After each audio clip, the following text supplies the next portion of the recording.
जोड़ने के साथ वेद वाक्य की दृष्टि से यत पिंडे तत् ब्रह्मांडे, जैसा मेरा पिंड है ऐसा ही ब्रह्मांडे, ये जो अंदर का भाव है, इस भाव के आधार पर हमारी दुनिया में एक अलग पहचान है। इसीलिए हजारों हजार साल से हमको जो नहीं समझते वो पता नहीं क्या अर्थ मान के चलते। हमने हमारी संस्कृति के बलबूते पर कभी भी अधिसत्ता की भावना नहीं रखी। हमने केवल प्रभु सत्ता की भावना रखी कि केवल प्रभु की सत्ता रहे और हम सब बंधुत्व के भाव से रहे। यही तो विश्व बंधुत्व है, यही आनंद है हमारे लिए। इस भाषा के लिए देव भाषा के नाते से हिंदी समूचे मानव संस्कार के लिए, मानव सभ्यता के लिए हमारे माथे पे बिंदी के समान हिंदी है। यह आनंद हम सबको देता है, इसका एहसास हमको। और जैसे माथे की बिंदी अगर हम कहने की बात करते हैं तो जाने अनजाने हम वहां पहुंच जाते हैं जिसके आधार पर अपने शरीर की रचना भी हमारे शरीर की दो रचना पे पहुंच जाते हैं। और दो रचना में एक बाह्य शरीर, एक सूक्ष्म शरीर। और बाह्य शरीर और सूक्ष्म शरीर को समझने के लिए ये आज्ञा चक्र है। इस आज्ञा चक्र के दबाव से हम दोनों शरीर की एकात्मता स्थापित करते हैं और ये वही प्रभु सत्ता की तरफ हमको ले जाता है, जिसके कारण से हमारे अपने सभी प्रकार के भाव, भाषा, संस्कृति, साहित्य, ये जो एक लंबी यात्रा है, खासकर संस्कृति को भाषा के माध्यम से कथा बीज जो उपलब्ध कराते हैं और विरासत में हमारे द्वारा रची गई और रचनाएं एक अनुकूलता के साथ हमको एक विशिष्ट जीवन शैली में ढालती है। और वो विशिष्ट जीवन शैली कई बार किस किस प्रकार से लोगों ने हमारे लिए, हमारे साथ अतीत में मान के चलो कि वो अन्याय हुआ, लेकिन अन्याय में भी परमात्मा का आशीर्वाद मिल जाता है। हमको मालूम है गिरमिटिया शब्द एक निकलता है।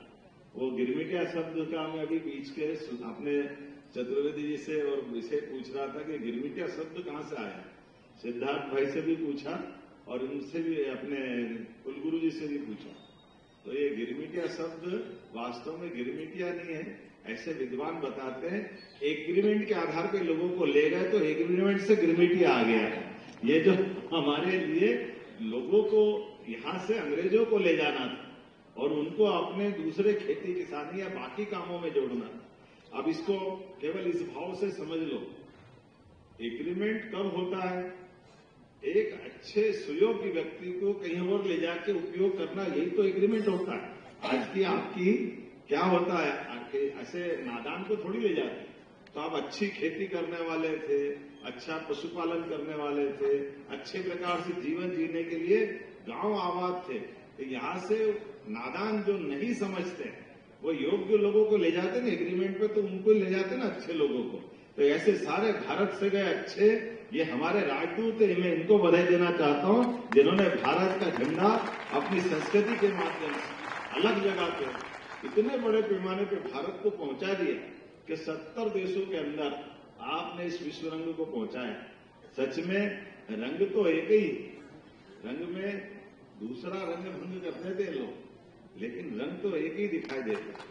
लेकिन उस रंग के अंदर सप्तरंगी इंद्रधनुष छुपा हुआ है, ये हमारी संस्कृति जानती। इसलिए मैं आपको बधाई देता हूं, आपका अभिनंदन करता हूं। सप्तरंगी छटा परमात्मा की दया से उस अलग अलग रंगों की दुनिया में हर रंग से आनंद उठाना चाहिए। इसलिए तो होली हमारे यहाँ होती है। होली होती है होली के आनंद के साथ, जब ऋतुएं रंग बदलती है और वसंत छा जाता दुनिया के ऊपर। हमारे लिए तो वो होली हर रंग में आनंद देने के लिए होती। और अमावस पे दिवाली होती। जब दुनिया अंधकार की तरफ हो तो प्रकाश की ओर ले जाने का संकल्प हमको दिवाली की तरफ जोड़ता है। तो होली भी जोड़ती है, दिवाली भी जोड़ती है, दोनों में आनंद आता है। ऐसे कई प्रकार के आनंद के इस अवसर पर मेरी अपनी ओर से एक बार फिर आप सबका वंदन, अभिनंदन। थोड़ा विलंब से आने की क्षमा भी चाहता हूं। मैंने तो पहले विनम्रता से मना किया था कि मेरी थोड़ी कष्ट है, लेकिन हमारे मित्र राहुल जी और माननीय चतुर्वेदी जी का आग्रह भी था और मेरे भी मन में था कि इतनी दूर से लोग आए थे तो मैं भले विलंब से जाऊं, लेकिन आप सबको नमस्कार करने की इच्छा थी। आपको प्रणाम करता हूं। आपके इस भाव को सरकार के मुखिया होने के लिए आपसे वो आनंद आता है। और सच में यशस्वी प्रधानमंत्री का जोरदार अभिनंदन करें हमारे माननीय नरेंद्र मोदी जी का, जिनके माध्यम से भारत की भी ताकत बढ़ रही है, भारतवंशियों की भी ताकत बढ़ रही है और भारतीय संस्कृति भी एक अलग प्रकार से पहुंच रही है। देखते देखते नमस्कार हमारा विश्व स्तर पर स्थापित हुआ है। तो योग का आनंद 2014 से आया और कोविड के कठिन काल में जियो और जीने दो की संस्कृति के बलबूते पर कितना अच्छा लगता है। अफ्रीका का माननीय में पहुंचे वो दृश्य थोड़ा अटपटा लगेगा, लेकिन हम अपने देश के नागरिकों का भी न केवल उनके स्वास्थ्य की चिंता कर रहे हैं, उनको सारी चीज उपलब्ध करा रहे हैं, बल्कि जियो जीने दो की भावना बोलने के लिए नहीं, ये जो हमारी संस्कृति का उदार भाव है वो हमने वो राष्ट्रपति के रूप में छोटा सा एक दृश्य देखा होगा, जब वो विनम्रता से धन्यवाद देते हुए माननीय मोदी जी के चरण स्पर्श करते हुए हमारे लिए वो दृश्य गौरवान्वित करने वाला दृश्य दिखाई देता है। वो हम सब भारतवंशियों के लिए गौरव का अवसर देता है कि कुछ चीजें कह के नहीं होती, करके दिखाने की होती, और करके दिखाने में हमारा वही भाव होना चाहिए जो हमने अपनी वसुधा के साथ देखा। हो सकता है नोबेल पुरस्कार जिनको मिला हो, उन्होंने बताया कि ये हमारे लिए, वैसे तो जगदीश चंद्र बसु का जो पुरस्कार मिला, और जगदीश चंद्र बसु ने रॉयल सोसाइटी के सामने से स्थापित किया कि इन वनस्पतियों में भी प्राण होते हैं। तो वनस्पति में प्राण होते हैं, इस बात को महसूस करके सारे वैज्ञानिकों ने उनको कंधों पे उठा लिया और कहा कि आपका तो आपने चमत्कार कर दिया। क्या चमत्कार हो गया? बोले आपने पौधों में प्राण होते इसको सिद्ध कर दिया, तो ये तो चमत्कार से कम की बात नहीं है। पूरे भारत वाले आपको कंधे पे लेकर के आपका सम्मान करेंगे। मैं कहा हमारे भारत में हमारा तो सम्मान नहीं होने वाला। तो जगदीश चंद्र बसु के इस जवाब पे वहां के वैज्ञानिकों ने क्यों आपके यहाँ विद्वानों की कदर नहीं होती क्या?